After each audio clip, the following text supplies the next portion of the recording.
2004 Lamborghini Gallardo. As you can see, it's on a private plate, FA53CUH. Originally, this car left the factory as a blue with blue leather 5-litre manual car. It is now, and we'll show you in more detail in a second, a 5.2 LP engined manual car with a Heffner twin turbo conversion. If you check the description, we'll detail the full spec, but I will point bits out as we go. It does have Heffner alloy wheels as well, which for me I think look really, really good, especially when you go with the carbon spoiler on the back. Let's start by having a look at the bodywork. If you look down that driver's side, you can see it's lovely and straight all the way down there. It's not full of ripples or filler or anything like that.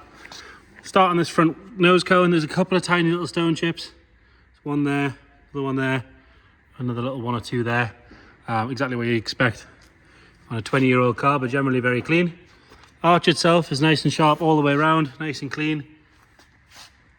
That's actually a really nice colour as well, especially when you get out in the daylight. And you've got those Heffner ADV1 alloy wheels, and we've got Pirelli P0s all around. All the brake discs and everything look to be nice and clean. Tyres are good, loads of tread left on those.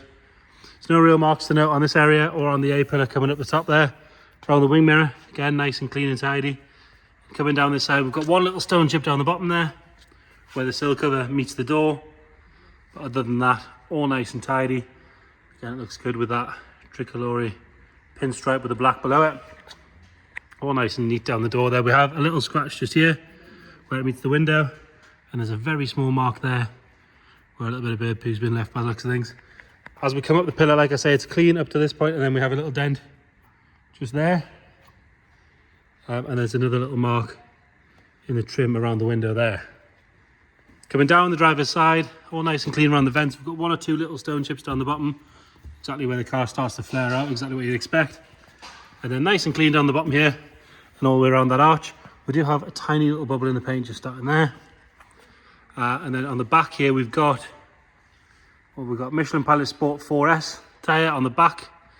Again, the discs and everything look nice and clean. On this top vent section, again, one or two very tiny little stone chips, but generally very good. All nice and clean in the vent and around the window. Coming down this buttress area again, that's nice and clean.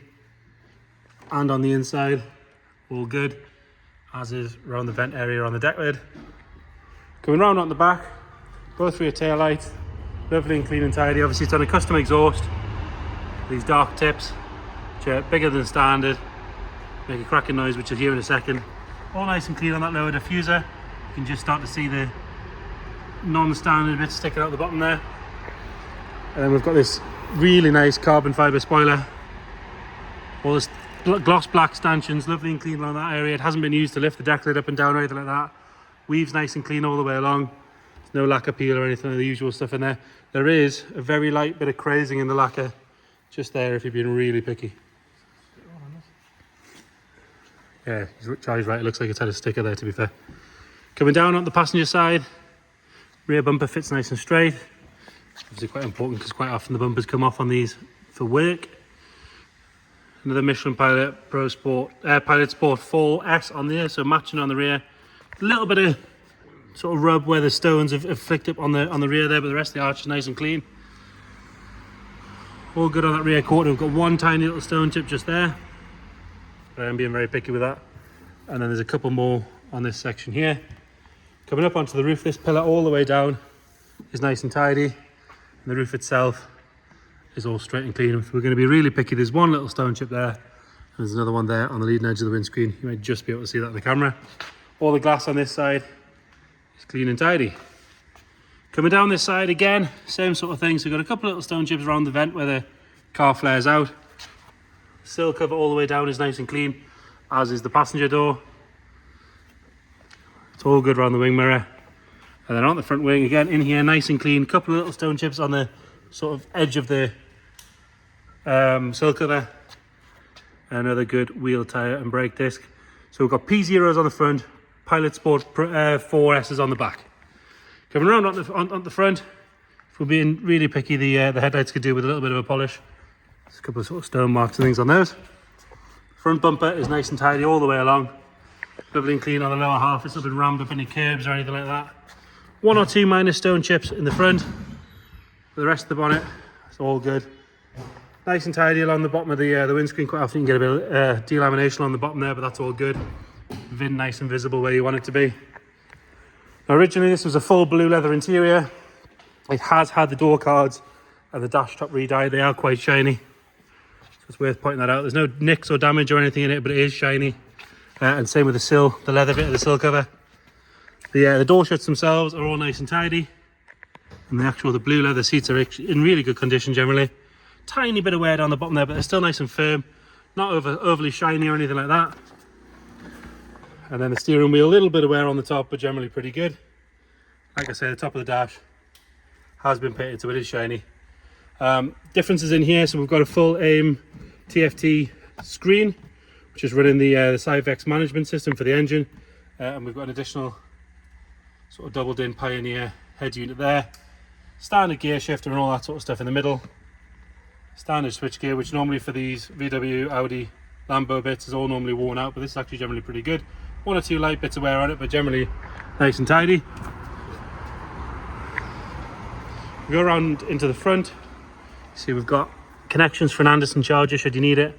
And then we've got what appears to be a meth tank, but again we'll detail all that in the description. It's all cabled through here, all plumbed in.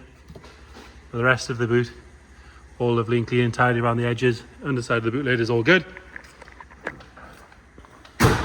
Into the passenger side, same on the door card, so there's no nicks or tears or anything in it. It's just a little bit shiny from that painted section.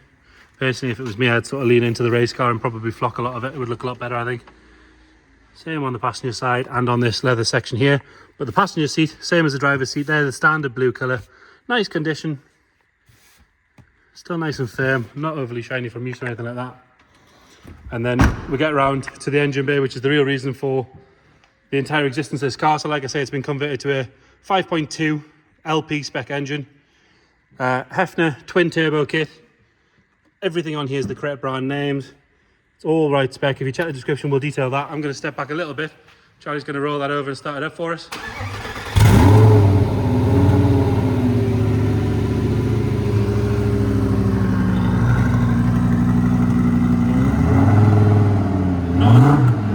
Not at all quiet, but it does make an excellent sound when it's going. There's that gauge on there. It's a really nice clear gauge.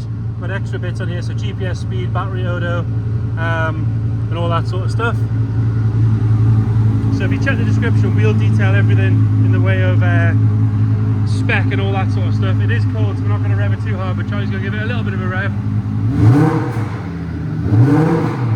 And at this point it's running 0.4-0.5 bar of a boost and just shy of 900 brake. I have been told it's more than capable of being turned right up if that's what you want to do. Check the description, we'll detail everything in there. Any questions at all, please get in touch. Thank you.